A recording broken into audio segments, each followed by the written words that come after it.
But we ain't glitzy here, but we're just real. Keep it real. It's like, well, if it's our channel, we keep it real.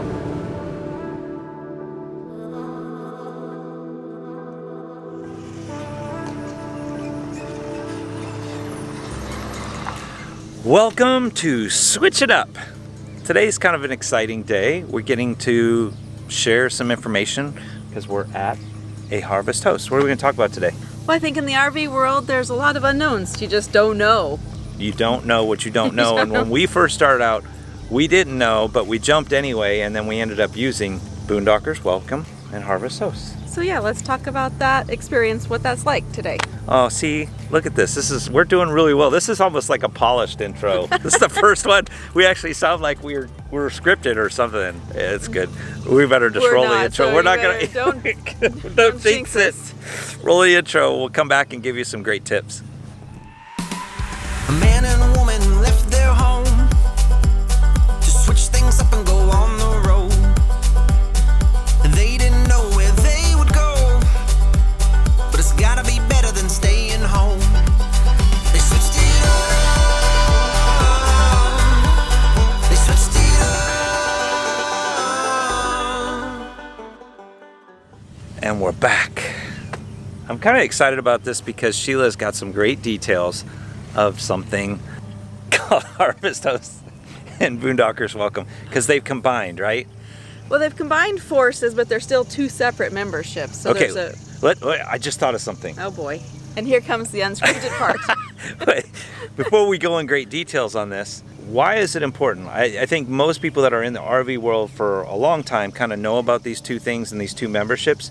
But if you're brand new and you're starting the RV lifestyle, you probably don't know much about these. And so maybe this will help you understand these two memberships. I think that's probably ought to put that on the front part. Well, we want you to know what the experience is like, because if you're like Todd, sometimes the unknown comes with a little bit of anxiety, and you just weren't sure, like, well, where do we park, and where are we going, and why are we going down this? Look how big this thing is. You ask, where do you park when you're 45 feet long? You do. You ask those questions. Well, I'm sure even if you're in a van and you're just driving down the road and you're like, I'm supposed to turn here onto somebody's private property. Okay, we're going off. We're not doing a marriage ceremony thing here, marriage communication. Are we getting married again? No, not that. Yeah, I'm all flustered now. This is not going like I was thinking. Let's give him the value. What happened to the polish thing we had going just a little bit ago? Let's give him the value. We're going to give you value. Give him value. Okay. At a Harvest Host and a Boondockers Welcome, they're two different memberships, where if you're new to the RV world, you basically are staying for free on somebody's either their private property, which is the Boondockers Welcome, or you're staying at a business, somebody living the American dream, right? With a Harvest Host membership. Okay. So you're going to pull up into somebody's driveway, more than likely, with a Boondockers Welcome, or you're going to pull into a business might be a winery, a distillery, an orchard, a farm. We stayed at a pizza place in Texas. We've stayed all different. And the great thing is they just ask that you support that local business, which more than likely, I mean, we've bought farm fresh eggs to peaches to meat from steaks. Bourbon. Yeah. This is where we are now. Yeah. That's foreshadowing. I like that. What are the membership costs? Okay, that's a great question. Because it is free that you are here, but it does cost you to be part of the membership. Yes, but a membership basically, so a Harvest Host membership is $99 a year and renews every year, and Boondockers Welcome is $50 a year. But that basically, the Harvest Host pays for itself really in 2 stays. Yeah, but it does. You need to know most of them they're not hookups. You are dry camping while you're there. Yes. We use them a lot for, hey, we're just traveling from point A to point B, and point A to point B is too long, so we need a little stopover. So it's just a one-night stopover. You get to meet some amazing people. Some Boondockers Welcomes and some Harvest Hosts only have room for one rig. Some have multiple. And some have room for multiple. And it all tells you on the website. You might be staying on gravel or grass or asphalt. You might be in a parking lot, or you might be in the back of a winery in the trees. And the cool part is like last night it was like super quiet here. Yes. You got sheep off in the distance, and and everybody left after they were done working for the day, and we were the only ones here. Yeah, just these rolling hills of Kentucky. Yeah. Is beautiful and so quiet. Now we have stayed. We've done some boondocker. When we first started, we did a boondockers down in Florida, which was Racers Retreat. oh, it was so fabulous. They were so nice. They had like 8 spots. Some of them, they even had electricity for some of the spots and water. We were in I don't know, we were just dry camping in our spot for we were there for a little bit. I mean, we had to fix some things on our rig when we first started, and they were generous to help us. Yes, they're very, part of the membership is they ask that you're staying basically one night. Mm-hmm. But if you get in a bind or you have something fixed, these are just great people. And with both Harvest Host and Boondockers Welcome combined, there's about 5,000 locations. It really opens up those one night stops. Yes. There's also Harvest Host. Did you know? Oh, Harvest no. Host Fun fact. Here's a fun fact incoming. Harvest Host has another membership level for those that would be interested in golf courses. Oh yeah, that's not Todd.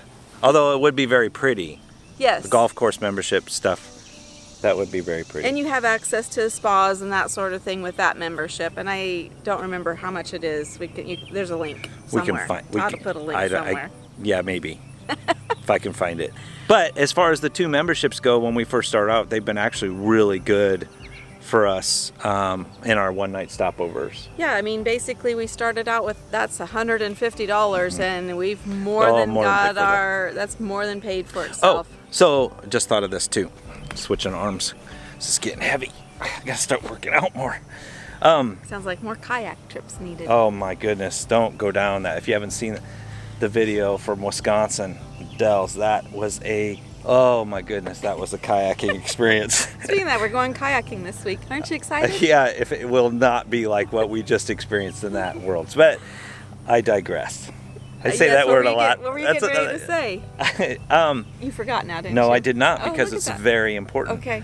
Okay, so you have these 2, but then just coming here, we did a one night, and that one night was at a Cabela's. Yes. Now, that Cabela's parking lot was not on a Harvest Host. It was not on a Boondockers Welcome. So now you're thinking, well, those 2 memberships are great. How did you do the Cabela's? How did you find it? You found that on Campendium, right? Yeah, there's an app called Campendium, and it just you can just hit show me the parking lots, and it'll show you free places you can park. Those are great, but remember, you're in a parking lot, and so we woke up with 2 diesels next to us, like semis. Yeah. Like, there is a difference of using this membership, being secluded on a wonderful, peaceful area with rolling hills, and being at a Cabela's or in I don't know, some trucker stop or something.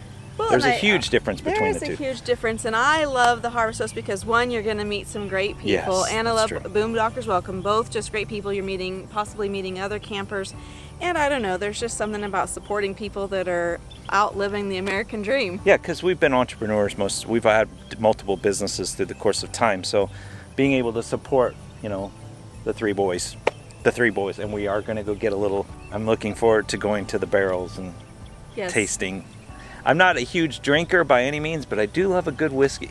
You do. I do. It's just something, maybe as I'm getting refined as I get older. I'm pretty sure and that's not it. I just like to swirl. If you could get like the round ice cube and swirl, I imagine it from the movies. That's like, no. I don't think. No, I don't think any. I don't think any of you. I think you enjoy that, but that doesn't mean you're getting refined. Oh. Maybe it's just because you're getting old. Yeah, because my arms, I got to keep switching to camera arms.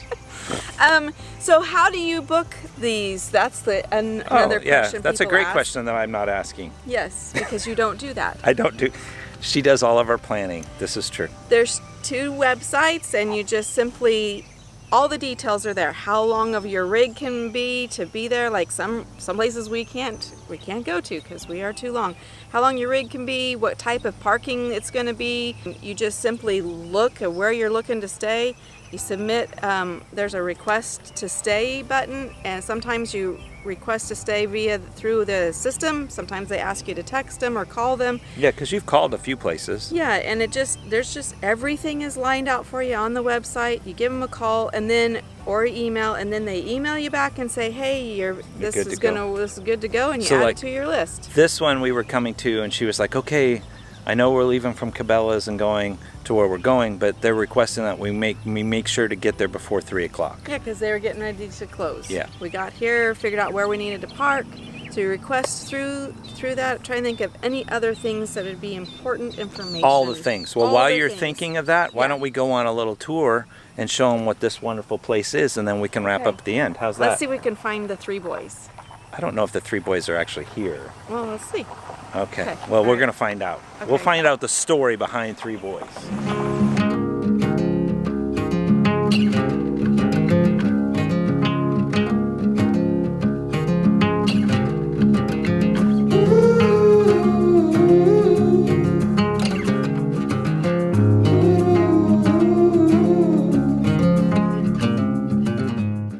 Sheila, we made it down to the distillery, 3 boys, where we're staying for this wonderful Harvest Host, and we're going to do a tour. Yes. You have a little tasting Oh, they glass. gave me a tasting glass. Now, we did pay for the tour, but it'll be Yes. interesting to learn how it's all done. Yep. It'll be cool.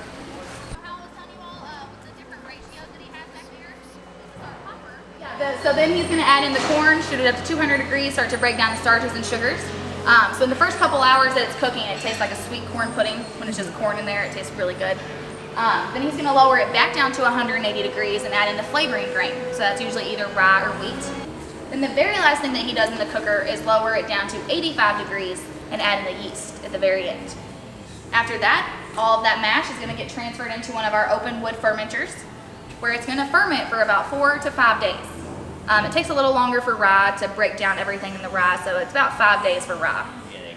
Make sure all those come off, and then you start getting really high ethanol. At that point, then you can go into your harvest. That way you make sure all your heads are off. Okay. I know we're going somewhere into the danger zone. It all points right to that. I set myself aside, lead the way on this drive. If you don't know the way, we can stop and make a change. I know we walk for days, losing hope, fading. That was an interesting experience. What did we learn on this nice little 3 boys distillery? The 3 Boys Distillery. It's a much smaller operation. They only do about 250 to 800 bottles a year. Right. Depending, did they say bottles? No. Not bottles, barrels. Barrels. 250 to 800. He has a capacity to do about Barrels. 13 to 1400 barrels a year, but he only does right around We that got to talk 250. to the distillery Master. So that was interesting about the different mixes and how the different cooks, and they grow their own corn here. Yeah, he's got 20 acres of corn, then they They- bring in some other stuff. And they do wheat and barley. So we're just learning about the difference between bourbon and whiskey. And this is bourbon distillery. This is bourbon. So that Yep. means that you can only use the barrel one time. I guess it's interesting because he started in college because it was an hour and a half beer run.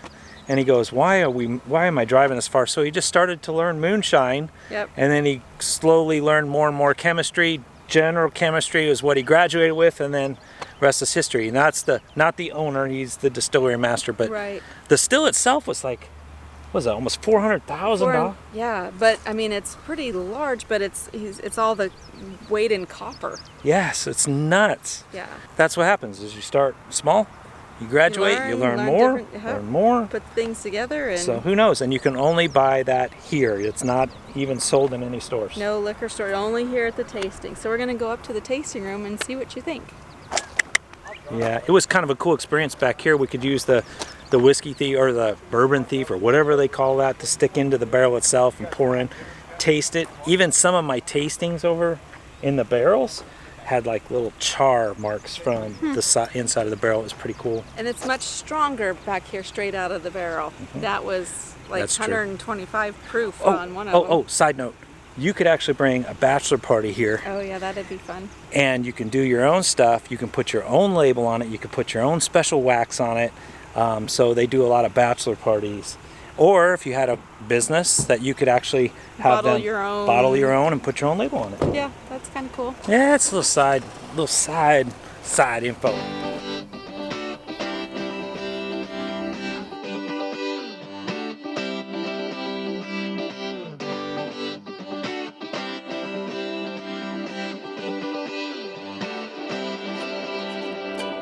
feel it in my bones. I can feel it in my veins. All right, we're finishing up our wonderful Harvest Toast experience. That was fun. It's quiet, it's beautiful. The whiskey's fabulous. I don't know about that. We're not going to talk about the whiskey, but Three Boys Distillery. If you're heading out and you're going to look on the app basically, and you're in Kentucky out by Frankfort, Frankfurt. Frankfurt. Yes, that's where we are. You'd be able to find this, and you too could stay, which is pretty neat. And stop at Three Boys and try out, do the tour. It's a beautiful Harvest Toast location. Yes, and that's one of the benefits. Not that boondocking isn't bad. No. It's just that it's different. You have two different experiences Absolutely. when it comes to everything. So until next time, don't forget to do all the things, Sheila. That would be comment, like, subscribe. All of those things. All those things. Yes, so we can continue on our journey and more people can find out what we're doing. And you too can be a Switch Crew member by being one of those people, a doer of all things. That's what I would consider. I'm rambling. Just say I'm out. I'm That's out. what I'm out. We gotta go. We got another place we're heading to.